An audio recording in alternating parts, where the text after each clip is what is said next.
Halo, Semeton Radar Bali Digital. Bertemu kembali, saya Rosihan Anwar. Hari ini kita akan kembali kedatangan tamu. Sudah bukan akan lagi. Jadi sudah kedatangan tamu. Ini istimewa sekali, yaitu Bapak Billy Leonardo.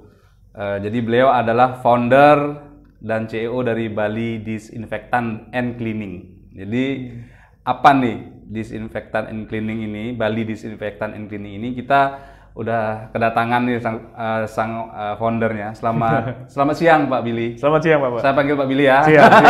Saya Rosihan. Jadi saya cukup tertarik ini karena ini menurut saya suatu yang out of the box. Jadi sebuah bisnis baru yang saya nggak tahu apakah ini sebelum COVID atau sudah. Yeah. Mungkin langsung aja Pak, ini bisa diceritakan nggak ide dan awal mula berdirinya Bali Disinfectant and Cleaning. Silakan Pak Billy. Siap, thank you Pak Rosian udah diundang loh ke sini. Sama-sama. Siang-siang ini seru banget ya di studio. Iya. Jadi gini, Bali Disinfectant and Cleaning ini sebenarnya tercetus idenya di awal tahun 2020. Lucunya begini, di saat itu saya ada salah satu bisnis partner di Bali Disinfectant ini, dia teman baik sebenarnya. Dia itu baru balik dari luar negeri karena ada urusan ya, mungkin pekerjaan atau personal saya kurang tahu. Dia baru balik dari luar negeri, kebetulan dia dari China. Yang saat itu di Wuhan lagi rusuh ya dengan urusan COVID ya. Jadi dia baliklah ke sini, ke Bali. Dia bilang, kok kayaknya di Indonesia orang-orang masih belum waspada ya dengan perihal ini gitu. Nah pada akhirnya waktu itu saya sempat manage beberapa lokasi instansi swasta juga seperti restoran gitu Pak. Mereka mencari jasa disinfektan karena di saat itu tidak ada. Mungkin di Indonesia pun tidak ada loh yang khusus untuk mengerjakan disinfektan gitu. Banyak saat itu yang dari pest control gitu ngurusin serangga dan segala macam yang ke arah sana. Tapi saat itu saya berpikir kenapa saya tidak melakukan ini sendiri gitu. Dengan belajar dengan metode yang ada di luar gitu. Jadi tahun 2020 awal sekitar bulan Februari Maret sebelum nyepi sebenarnya kita udah mencetuskan ide ini. Jadi Bali Disinfectant ini muncul di saat sebelum COVID menghajar Indonesia sebenarnya. Padahal basicnya Pak Billy, mohon maaf kalau tahu apa Pak sebelum bisnis ini Pak? Sebelum bisnis ini saya banyak berkecimpung di dunia restoran. Iya, di dunia restoran, hospitality, F&B. Di hotel juga nggak? Di hotel sempat konsult aja beberapa. Di hotel dan restoran, hospitality ya, lari ke arah iya, ini. Jadi awal tahun itu kan kita juga buta dan mungkin benar kata Pak. Saya pernah juga ada kayak serangga-serangga, tikus kayak gitu memang ada, tapi itu beda Pak ya? Beda Pak, karena treatmentnya yang berbeda, alatnya yang berbeda juga. Iya. Takutnya kalau itu kan yang diserang adalah binatang yang kelihatan. Kalau ini kan virus dan berhubungan sama manusia gitu. Jadi jangan sampai yang diserang serangga itu bisa kena ke manusianya gitu dah Pak. Sementara itu dari temen tuh yang di Cina tuh sudah ada. Udah ada usaha seperti ini. Jadi waktu di sana itu pemerintah yang menyediakan. Tapi metodenya yang mungkin kacau balau ya, Pak ya. Karena belum siap ya. Iya, dengan mobil gitu contohnya. Itu kan kena semuanya. Kan Indonesia sempat juga itu kita semprot-semprot itu. Iya benar. Itu bagus sebenarnya. Itu kalau menurut saya itu salah satu solusi pemerintah untuk membantulah salah satunya ya, untuk mungkin yang kurang mampu atau lingkungan yang sudah banyak terjangkit atau itu. Ya karena kita awal-awal kan awam nih. Jadi kalau mobil tangki dulu semprot-semprot kita malah ikut dulu. Rumahan disemprot-semprot. Jadi itu awal ide mula ceritanya ya. Berarti ini sudah bentuk apa? PT kah mungkin? Iya, udah hampir ke PT. Kita dari UD, kita mau larinya ke PT. Gitu. Kantor sendiri berapa karyawan, Pak? Kantor untuk karyawan tetap 3 sampai 4 orang. Oh, masih ini ya sedikit ya. Iya, masih kecil. Tapi setiap hari mereka udah tenaganya kemana-mana. Berarti ini dikerjain sendiri atau ada teman juga joinan atau sempat ada joinan yang aktif, cuman sekarang kebetulan teman joinan saya juga lagi sibuk. Jadi dia sedikit mundur ya, sedikit maju mundur. Saya yang lebih sering in touch di sini maksudnya untuk mengerti. Berarti ini seperti memperkecil ya, kalau yang dulu tangki-tangki besar tuh menyemprot ke jalan-jalan, ini dibikin kecil gitu Pak? Iya, karena kita percaya sama namanya detail Pak. Detail cleaning itu yang harus dilakukan karena kalau menyemprot secara keseluruhan itu bagus, maksudnya secara luar ya. Tapi di dalam-dalamnya kan siapa yang peduli? Itu apalagi kantor usaha, terus mungkin restoran, tempat publik umum gitu. Itu yang perlu diperhatiin. Baik Pak Billy, kita lanjut nih. Iya. Nah, awal-awal nih kan orang masih belum tahu nih, karena orang masih ngarepin pemerintah, saya nunggu dong bentuk. Malah kalau kayak di saya nih, cerita dikit perumahan saya itu kita urunan Pak. Urunan beli kan Sempet ada awal-awal tuh urunan beli alat-alat disinfektan, semprotan. Iya. Nah ini untuk usaha Bapak sendiri promonya seperti apa Pak? Jadi Iya. ke siapakah Bapak mungkin lewat media sosial mungkin? Iya, kalau untuk sekarang memang kita untuk di awalnya kita membantu tempat-tempat umum ya Pak ya, tempat-tempat umum apalagi yang mau membuka restoran lagi atau membuka jasanya lagi, kantornya lagi. Sebelum ada diisi dengan orang, lebih baik kita bersihkan dulu. Sebenarnya bukan hanya disinfektan saja, kita juga cleaning Pak. Jadi ada yang berdebu, sarang laba-laba, itu kita hajar semua. Nah, ini menawarkannya seperti apa? Apakah ada promo atau Bapak menawarkan proposal atau seperti apa? Biasanya kita akan ke sana, kita berikan produk kita dulu. Oh, ditawarin ya. Jadi biar produk itu dipakai sama mereka untuk bekerja segala macam. Oh, gitu. Setelah itu kok produknya kok enak ya, baunya kok enak gitu. Barulah kita tawarkan servisnya. Jasanya. Iya. Apa aja Pak yang alatnya yang ditawarkan pertama tuh Pak? Nah, yang pertama pastinya kita nawarkan yang namanya disinfektan service ya Pak ya. Disinfektan service itu adalah service full. Antara lain yang nyemprot, ngelap, sampai ada yang namanya aerial disinfection itu lewat udara. Ada juga kita terakhir kita tambahkan dengan ozone treatment ya. Jadi itu mematikan bau-bau rokok dan segala macam. Yang di udara itu kita babat lah gitu. Berarti yang ditawarkan pertama tuh produk dulu. Produknya apa Pak? Produknya dari sprayer. Jadi spray 500 ya? mili yang bisa dipakai itu bisa untuk meja, untuk berarti baru Bapak menawarkan diri kita bisa jasa untuk ininya ya. Benar. Kita sih sebenarnya satu Pak, kita tidak gimana ya sampai dengan orang itu ayolah kita kerjasama, kita enggak. Kita lebih tepatnya ayo kita sama saling-saling jaga. Gitu. Kita ke event-event publik juga kayak contohnya ada kan mungkin pertemuan kecil dengan protokol kesehatan yang ketat. Sampai di jarak kadang 1,5 sampai 2 meter ya. Berarti ditawarin dulu Pak ya, menawarkan diri dulu ya. Jadi apa nih Pak, rajin baca cari event atau gimana? Lebih ke teman-teman banyak membantu sih Pak. Link-linknya ya. Mereka saling butuh, mereka bilang budget kita segini. Oh gitu ya. Iya. Oh harga bisa dinego ya. Bisa disesuaikan Pak ya. Benar. Yang penting kita saling jaga pulau kita lah gitu deh Pak. Kalau persentase swasta non swasta mungkin instansinya itu gimana Pak? Mungkin lebih banyak yang mana? Untuk sekarang lebih banyak swasta. Kita lebih ke 70-30 ya Pak ya. Swasta dan BUMN. Kalau swasta itu banyak sekali. Hotel udah belum ya? Hotel ada beberapa. Hotel, restoran, kafe udah pasti ya. Kantor-kantor ya. Kantor-kantor swasta juga banyak. Untuk kantor desain contohnya, kantor ekspor impor. Banyak sekali. Berarti tuh rate-nya apa? Per meter apa gimana? Ukurannya tuh seperti apa?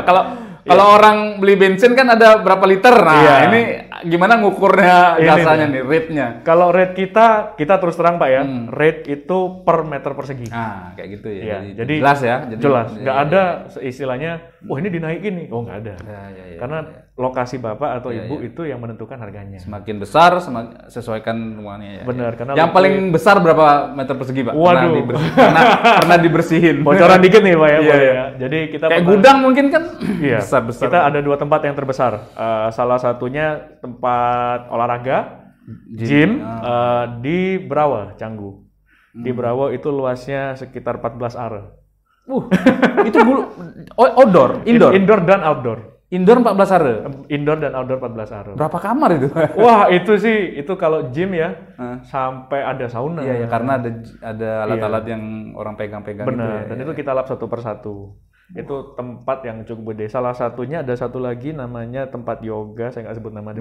Tempat yoga. Kita bayangin aja lah. Benar, ya. Tempat yoga terbesar se-Asia Tenggara. Ada di Ubud. Di Pegosekan ya kalau nggak salah Pak. Itu 3 lantai dan ada beberapa lokasi sekitar segituan juga. Berapa hari itu pengerjaannya Pak? 1 hari Pak. Oh bisa ya Pak? Iya bisa.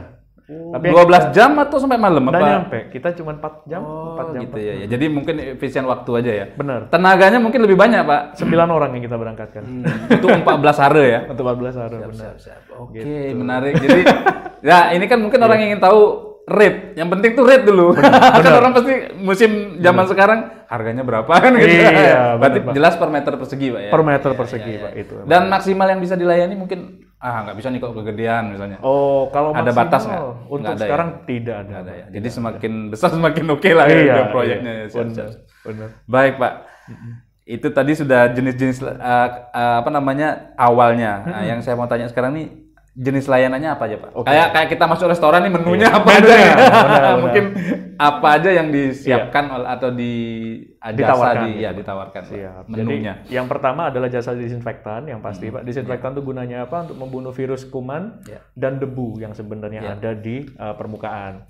Mungkin kadang orang berpikir, oh virus kuman apa gitu. Cuman yang terlihat kan debu pastinya. Betul. Gitu. Kotorannya. Iya, kita bersihkan. Ini kalau di atas meja kita kenain, semua barang seperti ini kita kenain, sama di bawah meja pun kita kenain. Iya.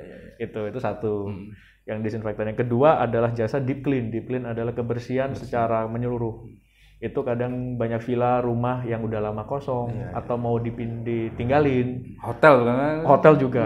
Banyak. Itu yang lumayan berat karena membutuhkan waktu lebih banyak. Bisa sampai 4 jam biasanya. Gitu. Itu Ya kan belum kayak hotel gordennya atau. wah ya. Itu juga Pak. Itu juga. Itu salah satunya adalah vakum service kita. Oh. Jadi vakum service kita ada gorden, ada sofa, ada tempat tidur, karpet. Berarti satu ruangan tuh full Pak ya, lantai sampai istilahnya tuh perniknya lah kayak gitu. Atas sampai bawah dah Pak. Oh gitu, ya. AC enggak ya? AC, nah ada juga. Ini yang keempat adalah AC service, cleaning dan service. Wah ini udah lengkap ini. Karena saya kan AC itu servis sendiri. Berbeda ya. Juga ditangani juga. Iya, kita ada teknisi. Berarti ada rate sendiri, tarif lain dia. Ada. Nah, itu juga AC kita main PK. Oh ya. Jadi enak kan? Iya.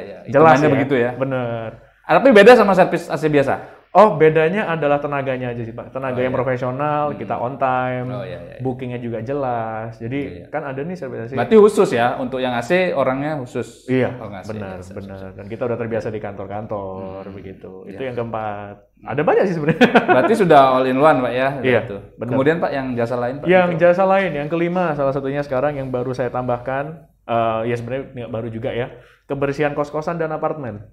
Oh iya. Gitu. Wah itu yang sekarang lagi jalan setiap hari. Iya. Lagi jalan. Orang lebih peduli akan kebersihan pribadi juga tempat tinggal ya Pak ya. Kan kasihan kalau memang kita kasih harga rumah rate ke mereka, loh saya cuma tinggal di satu kamar kan. Iya. Isi kamar mandi juga kadang-kadang. Iya. Berarti itu satu ini ya. Oh untuk toilet sendiri lagi ya? Oh iya. Itu khusus lagi ya? Ada ekstra sedikit lah, nggak sampai 2 kali atau gimana. Itu dapur juga. Dapur ya. Berarti sudah lengkap. Kalau kebun apa enggak ya? Kebun belum ya. kita, Pak. Berarti banyakan indoor Pak ya? Indoor, kita lebih fokus ke cleaning. Jadi apa yang menyangkut kebersihan kita kerjakan. Ada yang keenam yang kita tambahkan, salah satu terakhir adalah untuk poles lantai, Pak. Oh, itu sendiri lagi ya Pak? Iya, poles lantai itu kayak keramik, granit segala macam. Rumahnya udah bagus nih, tapi lantainya kok butek nih, gimana? Iya, karena kita nih sebenarnya kan tanpa kita sadar. Kalau orang dulu debu biasa aja. Sekarang dengan COVID ini kita benar-benar cuci tangan sering-sering, debu dikit aja. Itu gimana Pak? Masyarakat kita nih mungkin Pak yang di lapangan mungkin orangnya mampu tapi ternyata kebersihannya kurang. Nah itu gimana Pak? Apalagi yang nggak mampu, biasanya yang mampu pun kurang. Ya. Seperti apa Pak? Sebenarnya salah satunya adalah saya boleh bilang tanggung jawab dan tugas kita ya Pak ya, untuk mensosialisasikan sebenarnya, mengedukasi masyarakat. Saya sempat buka program edukasi Pak untuk masyarakat yang salah satunya instansi swasta ya, kayak contoh hotel, restoran gitu. Mereka punya karyawan beberapa puluh ratusan. Saya temuin manajernya, kita kumpul, duduk, ngobrolin. Ini harusnya cara membersihkannya seperti ini, ini seperti ini gitu. Kadang yang sedikit kurang adalah edukasi saja sih. Betul. Yang sangat disayangkan sebenarnya. Ya gitu deh. Untuk itu udah pernah ada ke pemerintahan belum Pak ya? Untuk edukasi ke pemerintahan belum. Tapi sebenarnya materi yang kita sampaikan adalah materi dari pemerintah yang kita tambahkan. Gitu. Karena untuk kantor instansi sendiri kan kita tahu itu layanan publik. Nah, Pak juga melayani itu, ada nggak yang karena kan banyak kita nih misalnya ke urus KTP, urus bayar-bayar apa ke birokrasi itu ruang tunggu dan sebagainya itu gimana Pak untuk? Ya, ada beberapa untuk instansi BUMN Pak ya, yang apalagi ada menangani publik dan segala macam. BUMN Pak ya? Iya. Kalau Pemkab atau Pemko, belum. Provinsi belum Pak? Karena mungkin mereka sudah punya ini ya grup sendiri ya, atau untuk pengerja sendiri. Iya. Biasanya kan pihak ketiga atau rekanan kayak gitu ya? Iya, benar. Jadi belum untuk ke ke instansi belum, perkantoran belum. Tapi untuk kayak karena udah di swasta ini udah melayaninya udah full gitu. Mungkin ya. Iya. Itu kalau untuk pemerintahan kemarin banyak di perbankan, terus kayak ada perbankan. Iya, jual beli, terus untuk bahan bakar dan segala macam gitu ya. Berarti lengkap juga untuk ini istilahnya? alkesnya, alat kesehatan. Iya, perlengkapan kerja. Menyiapkan juga Pak ya? Iya, perlengkapan kerja kita selalu lengkap Pak. Untuk misal ada yang membutuhkan pun kita bisa siap ready bantu. Nah, artinya untuk distribusi, misalnya masker kita beli nggak ya? Oh, untuk kita tidak produksi. Nggak ada ya? Iya, Nggak ada. kebetulan Jadi ada beberapa untuk disinfektan aja sama cleaning itu aja Iya, Pak ya? Oke, benar. siap. Ini pertanyaan baru 2 pertanyaan udah seru. Udah seru nih. Udah berapi-api kita. Iya. Nah, ini kan sudah hampir setahun Pak. Iya. COVID ini saya masuk pertanyaan 3. Ini udah tahu nggak ada saingan nggak? Coba apalagi udah sering masuk radio saya dengar, masuk di koran. Iya. Berarti kan ada yang ngintip nih, apa udah mulai merasakan dan mungkin apa nggak mungkin kan saya tetap confident karena saya punya mungkin yang pertama terus kemudian layanan saya lebih seperti apa Pak? Udah ada kompetitor nggak sekarang nih? Kalau kompetitor banyak sekali. Udah mulai Pak ya? Banyak karena apa ya menurut saya tidak mungkin ada usaha yang tidak ada kompetitornya ya Pak. ya. Cuman saya lebih fokus ke perusahaan ini sendiri, bagaimana kita sebagai tim, saya anggap bukan hanya saya tapi tim member juga dari sisi akunting atau dari yang bekerja di lapangan itu juga tim member memikirkan gimana kita bisa maju bersama. Itu. Nah, yang kita berikan adalah layanan yang jelas pastinya. Jelas, artinya kualitas ya Pak ya? Iya, kita sampai kasih tahu yang akan berangkat besok itu siapa namanya. Sampai nomor kendaraannya kita tulis. Jadi orang itu percaya, ini staf dari Bali Disinfektan dan Cleaning. Dan harga juga kita terus terang. Untuk ada orang yang lagi membutuhkan, wah ini saya cerita dikit boleh deh Pak ya? Iya, boleh. Sering sih kita mendapat call atau telepon dari orang yang sempat terkena positif. Oh, nah ini gimana nih? Sering sekali. Seminggu minim satu. Tapi udah sembuh? Sudah sembuh. Atau rumah ini sudah dikosongkan. Gitu. Kadang-kadang ada yang udah positif dan orang ini harus mungkin di karantina. Iya, benar. Atau rumah ini bekas digunakan untuk isolasi mandiri. Sering tuh Pak ya? Sering sekali. Terus gimana nih cara penanganannya? Satu, ya saya... Kalau dilepas uang soalnya. Iya, nah itu deh Pak. Kalau dilepas nih duit. Dilemanya di sini ya. Iya. Kita mau memberikan invoice contohnya, nota segini gitu. Tapi kita kan tahu ini orang sedang dalam kondisi yang tidak baik. Dia kan udah mengeluarkan uang sebanyak mungkin untuk perawatan. Yang kita lakukan kita tanya, untuk Bapak atau Ibu mampunya seberapa sih? Gitu. Karena kita nggak mau ya, maksudnya bisnis itu kalau menurut kita di Bali Disinfektan dan Cleaning kita tidak percaya uang sebagai motivasi. Kita cari solusi dan bantu orang aja sih Pak, sebenarnya gitu. Nah dari situ barulah orang kasih kita, Pak terima kasih ya gitu. Karena orang yang kena ini harus merasa dibersihkan itu kan mungkin ya, karena harus di cleaning itu kan. Karena akan ada orang lain yang masuk ke rumah ini kan selain dia. Itu dah Pak. Ya. Berarti harus ada konsultasi ke dokter juga mungkin. Benar sekali. Jadi sering gitu Pak ya. Iya, ada sebenarnya rekan saya, teman saya juga, teman baik saya, dia seorang dokter di RSUD Sanglah ya. Jadi sering saya ngobrol sama dia, tanya-tanya. Konsultasi ya. Iya, ini ada seperti ini bagaimana gitu. Selalu. Kalau layanan ini ada nggak yang mungkin dia Pak saya minta bulanan dong kayak gitu, mungkin yang jangka panjang, mungkin seminggu sekali atau sebulan sekali, itu gimana Pak? Ada rate sendiri atau seperti apa? Banyak terakhir di instansi yang terakhir tanda tangan dengan saya itu instansi perbankan pemerintahan Pak. Itu mereka memang banyak orang keluar masuk ya, salah satu bank terbesar di Pulau Bali. Nasabah. Iya, sebulan bisa 2 kali dia. Oh, sebulan 2 kali ya. Karena mereka mungkin punya cleaning service sendiri dan segala macam gitu. Sebulan 2 kali gitu. Kalau menurut Bapak sendiri idealnya disinfektan cleaning ini berapa lama Pak? Atau sesuai dengan kesibukan instansi itu seperti apa? Benar sekali. Jadi sebenarnya tergantung dari volume keluar masuknya orang yang ada di situ. Kalau semakin banyak orang keluar yang masuk di dalam satu bangunan ini harus semakin sering. Sebaiknya memang seminggu sekali ya seminggu Pak. Sekali. Iya. Jadi mungkin kan kantor biasa tutup Sabtu Minggu ya. Kita sering libur itu ya Pak ya. Iya. Sabtu sore kita datang atau Minggu pagi kita datang, cleaning dia semua. Gitu. Itu ada yang sudah seperti itu Pak ya? Banyak. Udah ada 4 sampai 5. Dan dia dapat rate khusus atau sama aja? Sangat khusus. Oh beda. Maksudnya kan memang karena dia sudah pasti ambil sebulan, berarti kan sebulan 4 kali berarti kan? Nah, itu berarti beda lagi. Beda. Dan kita juga support. Mungkin penonton kita mau tahu nanti, kalau saya sering-sering harganya beda gitu, daripada yang sekali kan, gitu. Dan kita support juga Pak kayak cairan disinfektannya juga. Jadi untuk keseharian. Yang untuk sehari-hari. Itu perlu sih. Itu udah bonus atau udah include Pak ya? Bonus benar. Benar. Ini sebenarnya saya mau terus banyak bertanya sebenarnya. Lagi seru, tapi nanti mungkin suatu saat ada waktu yang lebih panjang Ngobrol lagi. lagi, iya. Ya, itu jadi udah semeton mungkin nanti lebih banyak. Cari aja dah di mana Pak? Ininya ada Instagram mungkin. Ada Instagramnya @balidisinfektan atau websitenya kita ada 2, balidisinfektan.com sama Bali Cleaning Service Di websitenya Pak ya. Iya. Siap. Jadi on call, WhatsApp apa segala macam kalau ini kan bisa Iya. media untuk menghubungi itu sudah ada. Di searching aja di Google udah ada Bali Disinfektan and Cleaning. Bener. Baik Pak Billy, nggak terasa ini udah masuk pertanyaan terakhir. Iya, cepat juga ya Pak. Terakhir nih Pak, apa nih visi ke depan Bali Disinfektan and Cleaning atau mungkin ada ya terobosan baru mungkin atau karena ini saya dengar sudah banyak yang buntutin, sudah banyak yang ngikutin. Bener. Tentu sebagai yang salah satu leader nih punya apa hal yang baru lah mungkin ada keinginan seperti apa. Karena sekarang kan kita tahu mungkin semakin lama orang akan kesadar, apalagi mau ada vaksin. Orang sudah bisa bersih sendiri. Nah, ini mungkin ada hal tetap yang orang ingin butuhkan dari Bali Disinfektan. Apa tuh, Pak? Iya, jadi salah satunya adalah gini, Pak. Bali Disinfektan ini ya kita bersyukur juga di awal-awal bulan itu kita dipercaya sama beberapa rekan sampai akhirnya sesuatu yang mulai dari Bali ini dikembangkan di ibu kota.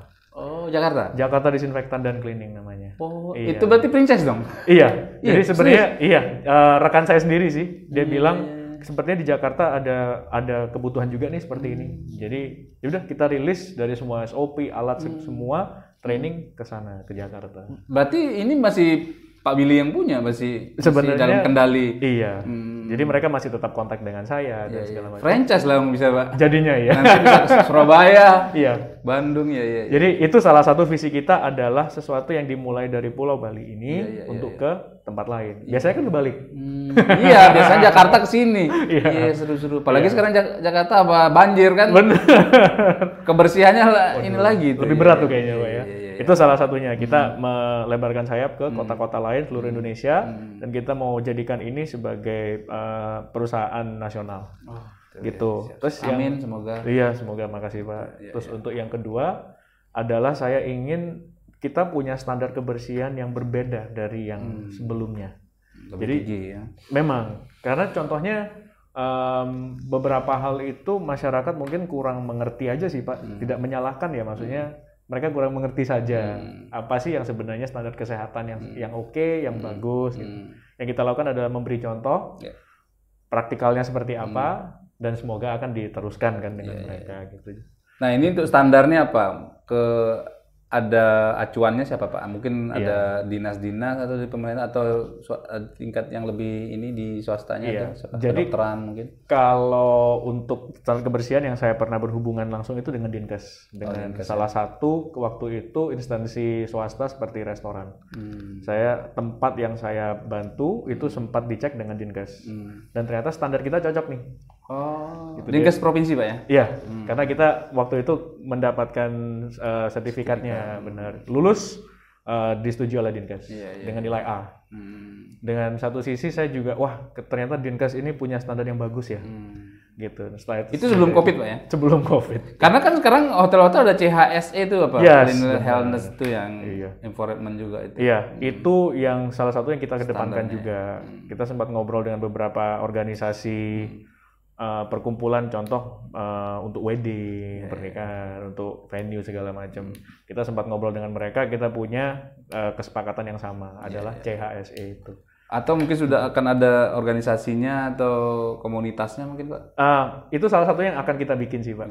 Jadi untuk membantu, bukan untuk mengkoreksi ya, tapi untuk membantu mengedukasi, sambil mengevaluasi. Gitu. Pak, terakhir pertanyaan saya. Silakan. Untuk di Bali sendiri masih melayani Badung dan Pasar atau udah luar kabupaten? Ini Tabanan mungkin yang dekat-dekat dulu sudah atau belum? Jujur ya Pak, ini lucu nih pertanyaannya.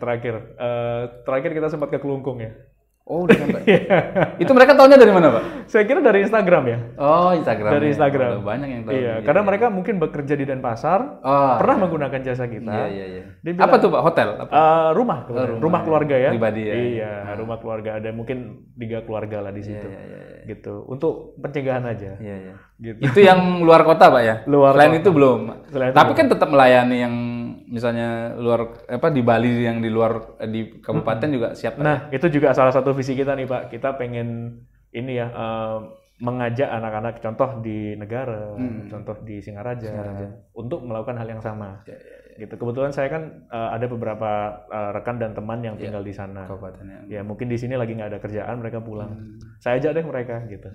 Ayo, ini ada alat yang atau buka cabang Pak? Belum ya? Pengennya ya. Ada ancang-ancang belum ya? Lebih tepatnya support aja dulu. Support aja dulu. Mereka yang ada di sana gitu. Karena sebelum nasional paling nggak Bali dulu dikuasai lah. Bener. Seluruh Bali. Iya, seluruh Bali. Kayak Singaraja, Buleleng kan juga atau Jembrana yang luar. Bener. Itu karena mereka mungkin keterbatasan alat Pak ya. Saya sempat kontak dengan mereka. Saya bilang datanglah ke Badung, angkut alatnya, kerjakan silakan. Sudah pernah Pak? Sudah. Ada 2 orang yang saya telepon. Ya artinya kan support alatnya juga ini. Iya. Kalau tetangga belum ya? Tetangga. Lombok, Banyuwangi mungkin. Oh belum ya. Pak. Iya. Yang deket-deket. Karena kan juga siapa tahu kebutuhan mereka kan karena ini barang apa ya, bisnis yang baru, yang jasa baru kan seperti itu. Bener Pak. Baik Pak Billy, ini waktunya nggak terasa. Cukup 30 menit. Baik, Semeton Radar Bali Digital, terima kasih sudah menyimak bincang-bincang santai saya dengan Pak Billy Leonardo selaku founder dan CEO dari Bali Disinfektan. Semoga obrolan kita hari ini menginspirasi Pak Billy. Banyak orang yang lagi zaman Covid nih orang butuh banyak apa ya, asupan inspirasi. Benar. Jatuh, yang lagi di PHK, lagi dirumahkan dan sebagainya, yang gajinya dipotong dan sebagainya ini, supaya bangkit bisa Pak Billy menjadi salah satu contoh. Terima kasih banyak Pak Billy. Semoga usahanya lancar terus. Apa yang dicita-citakan berjalan sesuai dengan rencana. Terima kasih. Selamat siang, Semeton Radar Bali Digital. Sampai jumpa lagi.